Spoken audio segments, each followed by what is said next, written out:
Crimson banners unfurl over shattered walls, a sultan's tent aglow with torchlight.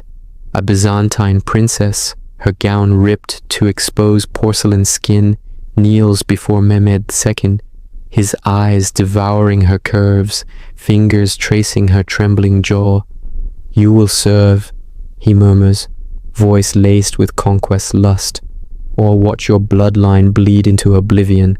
In the dying gasps of empires, where silk and steel entwined in deadly embraces, Ottoman soldiers unleashed cruelties that devoured not just bodies, but dynasties. The fall of Constantinople in 1453 marked the Byzantine Empire's brutal end, a 53-day siege orchestrated by the young Sultan Mehmed II, whose ambition pulsed like forbidden desire. For centuries, the city had stood as Christendom's bulwark, its walls a testament to resilience under emperors like Constantine Abekinth. But Mehmed, at 21, hungered for glory. His armies, janissaries forged from captured youths, encircling the metropolis with cannons that thundered like jealous lovers' roars. The defenders, a ragtag force of Greeks, Venetians, and Genoese, clung to hope amid dwindling supplies, their emperor rallying kin and nobles in shadowed halls where whispers of strategy mingled with stolen glances of despair. The siege wore them down, a slow seduction of starvation and bombardment. Walls cracked under Mehmed's innovative artillery, engineered by turncoat Hungarian urban, breaches teasing the invaders closer each day. Tension mounted in the Byzantine court. Grand Duke Lucas Notaras, the empire's mega-do, plotted defenses with a steely gaze, his family sheltered in opulent chambers that now reeked of fear. Historian George Francis, loyal chronicler, documented the agony, his quill scratching tales of dwindling morale as food rations shrank, bodies weakening under the relentless assault. Mehmed's forces, promised riches and spoils, grew restless, their camps alive with anticipatory fervor, eyes on the city's legendary wealth and its inhabitants' vulnerable forms. Dawn on May 29th shattered the stalemate.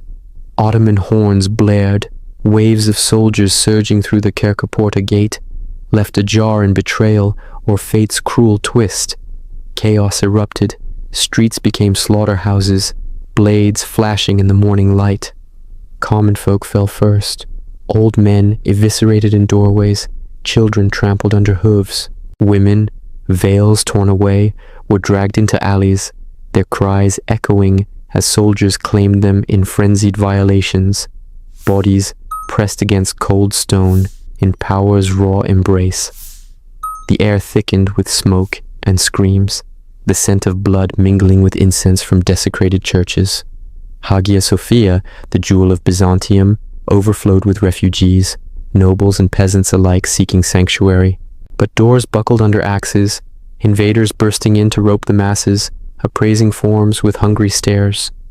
For the royal and noble families, the horror sharpened into personal torment. Emperor Constantine Euanthe perished in the melee, his body unidentified amid the heaps, stripped and mutilated, a symbol of fallen majesty. Notaras, captured with his sons, was hauled before Mehmed in the Sultan's opulent pavilion, silks draping the scene like a lover's canopy. The conqueror, his dark eyes gleaming with triumph, initially feigned mercy, speaking of governance for the subdued city. But Ottoman customs demanded submission. Refusal ignited wrath. Notaras, a devout Orthodox, spurned apostasy.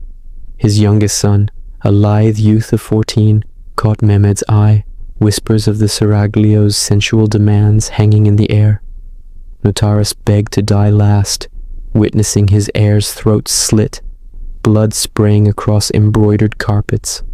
His own head followed, severed in a stroke that echoed through history. Ducas, the Byzantine historian, captured the scene in vivid detail, betrayal as calculated policy, eradicating potential rebels while satisfying troops' lusts. George Francis endured a fate woven with intimate agony. Captured amid the rubble, he was enslaved for 15 months, laboring under whips that bit like scorned affections. His wife, once a figure of courtly grace, was bound and auctioned, her form appraised by leering merchants before vanishing into anonymity. Their daughter, Tamar, barely flowering into womanhood at 14, was selected for Mehmed's harem, a gilded cage of silk pillows and shadowed desires, where captive beauties navigated power through whispered seductions and forced intimacies. She languished there, her spirit eroded by unwanted caresses, dying young from disease or despair. Son John, 15 and handsome, refused the Sultan's advances, his defiance met with a blade in rage-fueled privacy. France's own chronicle sears with grief. My fair son was killed for his beauty, a lament that pulses with the erotic cruelty of conquest. Escalation thrummed like a heartbeat in those 3 days of sanctioned plunder. Mehmed, adhering to Islamic warfare traditions of Ghanima, war spoils including human captives, unleashed his men as reward for the grueling siege. What began as indiscriminate killings morphed into organized horrors. Nobles stripped of finery, their bodies paraded and appraised like exotic wares. Critobulus, writing in service to Mehmed, described the frenzy. Young maidens, noble and educated, subjected to utmost brutality, their virtues shattered in public spectacles. Soldiers tugged at captives in tugs of war, limbs bruised, garments clinging provocatively in the mayhem. The gendered brutality, as historian Stephen Runciman detailed in his seminal account, amplified the terror. Women and youths fought over, their forms tools of dominance, evoking dread in survivors who witnessed kin reduced to objects of desire and disposal. Shock rippled through the narrative, confronting the fragility of status. Emperor's kin, once draped in imperial purple, now chained in markets, identities erased under the conqueror's gaze. Orchan, a disguised imperial relative, was unmasked and beheaded, his spiked head a gruesome trophy. Families scattered to slave ships bound for Anatolia, ransom negotiations if fortunate, or the seraglios' sensual hierarchies where alliances formed through submission.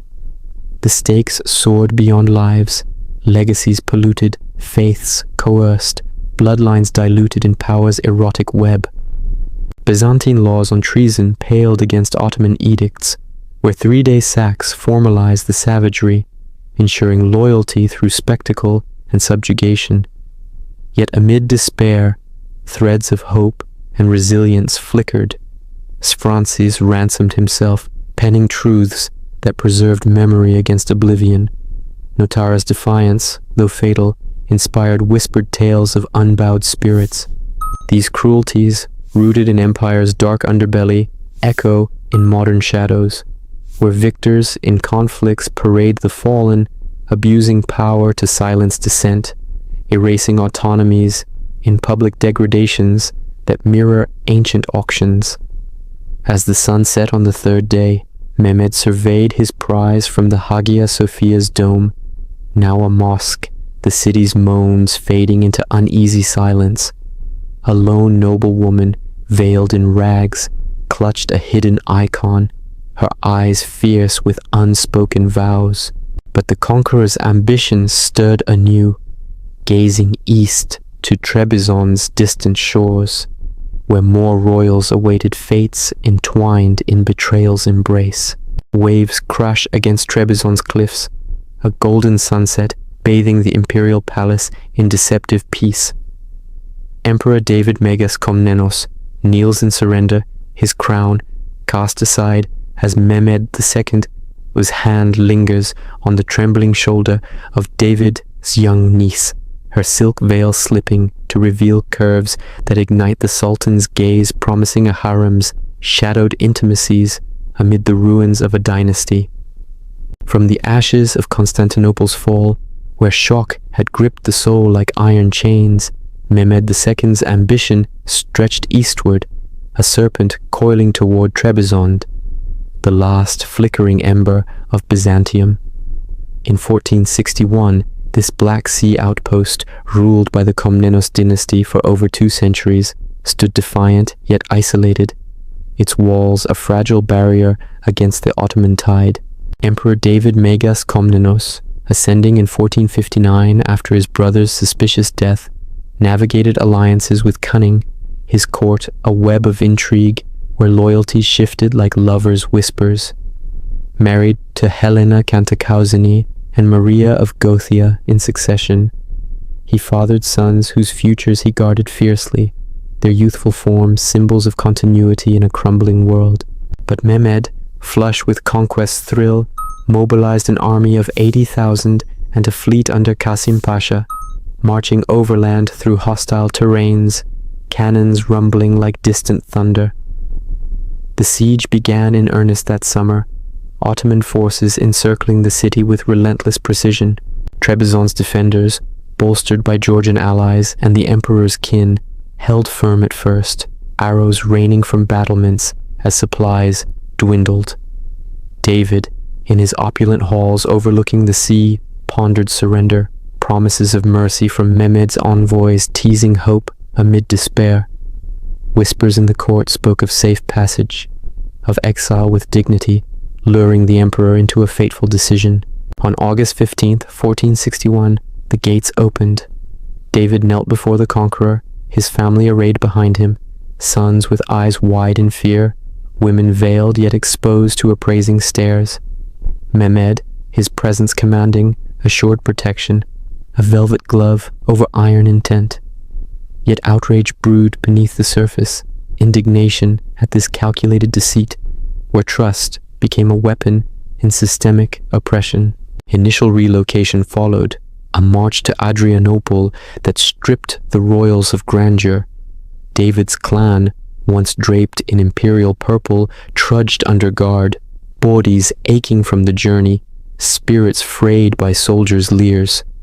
The Sultan's edicts, codified in the Kanuname legal codes under Mehmed II, formalized captive fates, distribution as spoils, integration to prevent revolt. Broader Ottoman practices loomed, royals as hostages, women absorbed into the harem's sensual hierarchies, where power flowed through forbidden desires and coerced alliances. David's wife and daughters vanished into this labyrinth, their forms claimed in rituals of submission, silk chambers echoing with unwilling sighs. Sons, potential threats, were held close, their education twisted into loyalty to the crescent banner. Deterioration accelerated in the shadows of exile. By 1463, accusations surfaced, a letter from David to Uzun Hassan of the Ak Koyun Lu, allegedly plotting rebellion. Whether forged or real, it sealed their doom. Mehmed, consolidating his empire, broke all promises, viewing the Komnenoi as relics of resistance. Relocated to a fortress near Saris, the family endured isolation, guards' eyes tracing forbidden contours in the dim light, power dynamics pulsing with erotic tension. Stakes soared beyond personal survival, dynastic obliteration threatened, cultural erasure loomed as Greek Orthodox rites were supplanted by forced conversions. Familial separations tore at the heart, sons ripped from mothers, siblings scattered like leaves in a gale. The executions came swift and merciless, a crescendo of betrayal. On March 26, 1463, in Adrianople, David and 6 sons faced the block, blades gleaming under torchlight. The eldest, Basil, barely a man, met the axe first, his blood staining the earth as father's cries rent the air. One by one, they fell, bodies convulsing in final defiance, heads rolling into baskets.